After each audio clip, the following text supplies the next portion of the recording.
it's growing. I think what's helping it is the bleeding of genres. You know, you've got urban fantasy, you've got romantic suspense, and you've got all these authors who are kind of, you know, heading into a little bit of different territory, mixing it up that way, and so you get to sort of poach on their readers. You know, if they're suspense readers, you can kind of go after them and say, oh, this has a little bit of romance, but you might like it because of the suspense.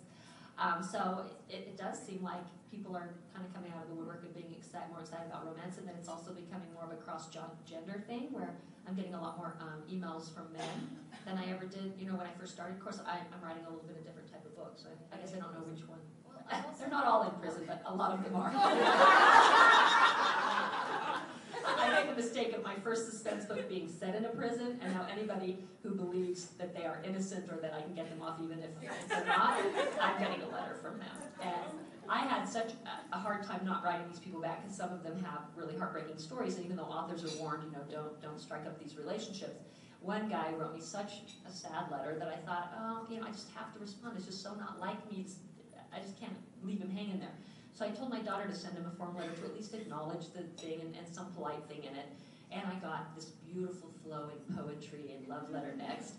And so I was like, oh, that's a mistake, so I won't do that. And then I got, and it wasn't even a week later, I got this hate-filled letter about how I had led him on. And I was like, okay, that's why you're not supposed to respond. I also think the internet has helped romance readers connect with each other and connect with the authors, and I probably think that's also why you're seeing, you know, that feeling that there's a lot more of us, and I mean, we're readers too, you know, romance readers, there's a lot more of us out there. Well, romance has always been huge.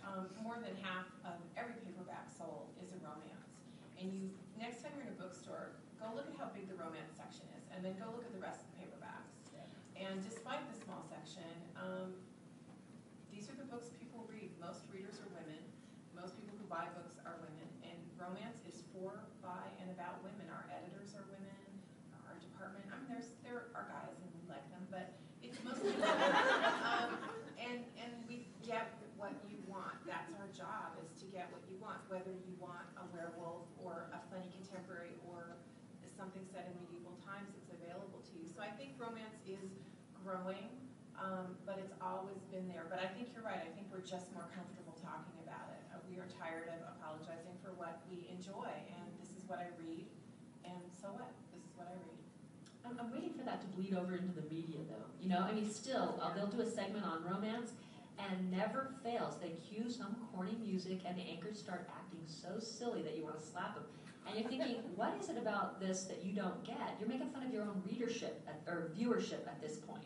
So I'm still waiting for the media to sort of catch on and go, okay, we don't have to make fun of this anymore. We don't have to act like it's beneath us or we're embarrassed to do this segment.